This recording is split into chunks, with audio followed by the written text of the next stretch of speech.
I often get asked, how do we clean over 200 yards per day with only 6 full-time technicians in the DFW area? The trick is, it's not about working harder, it's about working smarter. In this video, I'm breaking down exactly how we do it. From route density, to walking a tight grid pattern, to training efficient technicians. If you're in the pet waste industry or any business that loves efficiency, you're gonna wanna stick around and listen to this video. All right, let's get into it.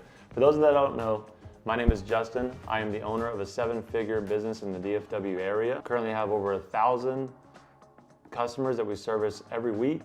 And with the twice and 3 times and 4 time a week customers, we're doing over 1,200 yards every single week, Monday through Friday. The very first important key to hitting over 200 yards per day is route density.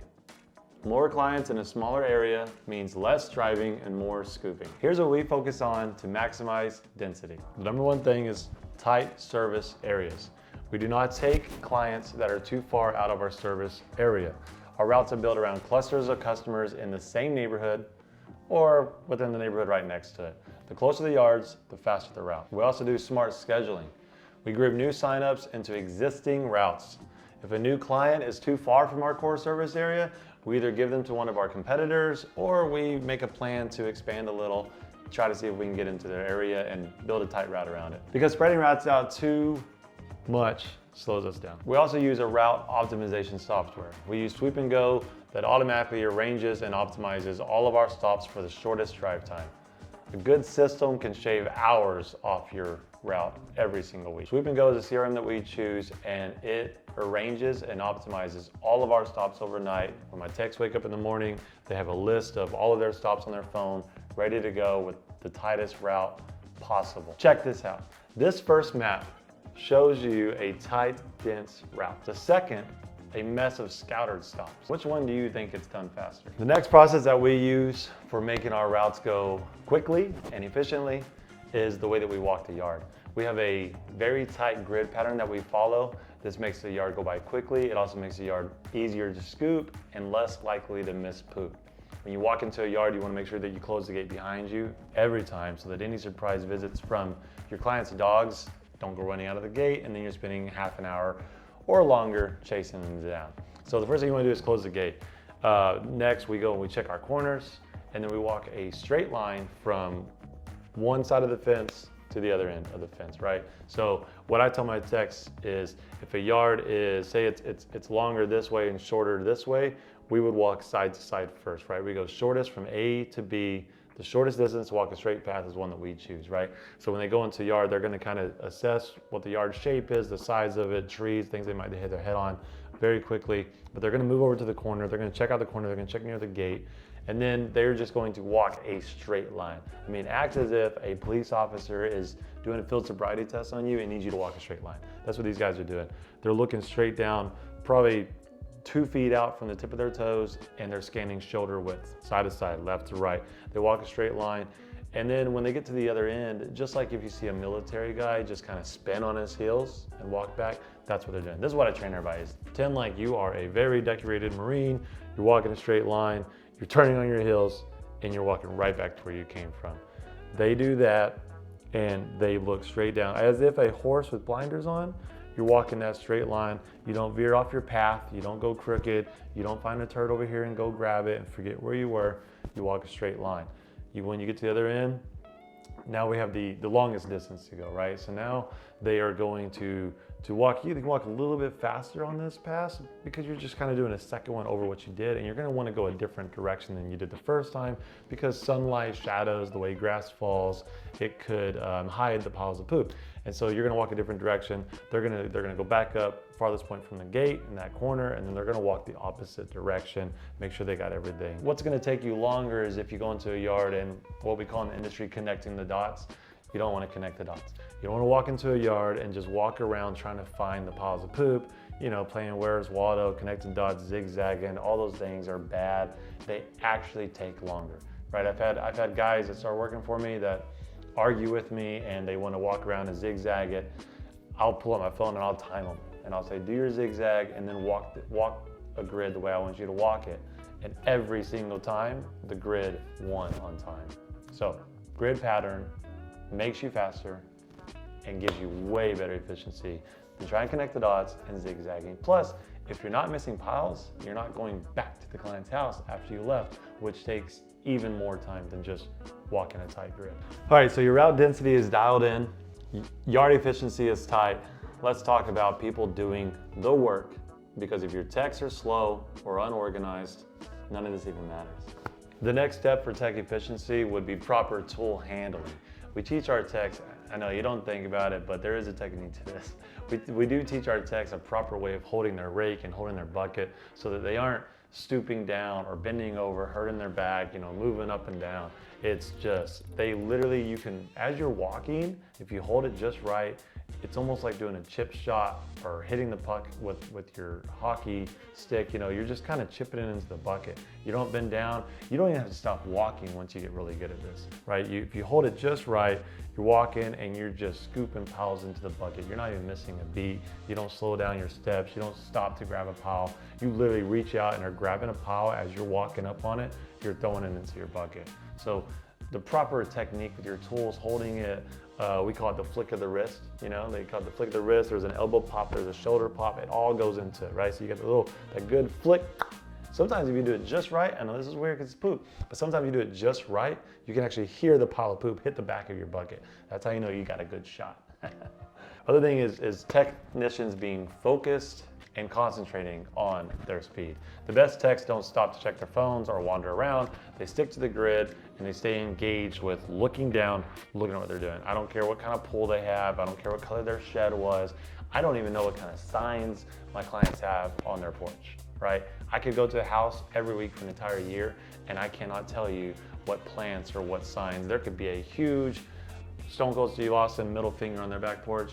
I'm not even gonna know it's there because I am focused, shoulder width, 2 feet out in front of me, looking at the ground, walking my grid. I wear hats, put them on forward because I run into a lot of trees and twigs and eaves of sheds because I am literally staring straight down at the ground and it's like I got blinders on. I don't veer off this course, back and forth. Not because, I don't know, I don't miss piles because I can see them, but it's very efficient and very fast, just staying on your line and walking that grid. The last and probably the most important step besides walking the yard is just making sure that you close the gate, you close it all the way, and that it's not going to open. If there's a lock, you want to remember to put that lock on there. I put the lock right back into the latch so that when I come out, it hits it and it reminds me to lock the lock, right? So you want it all there. You don't want to get halfway to your car and then remember, I didn't lock their gate. Now you got to turn around and walk back. So I put the lock somewhere where I'm always going to see it. As soon as I shut that gate, the lock's there. I lock their gate, I snap my picture. I don't even set my tools. I'm literally holding my rake, my bucket in one hand, snap a picture, complete the job. I'm walking back to the truck.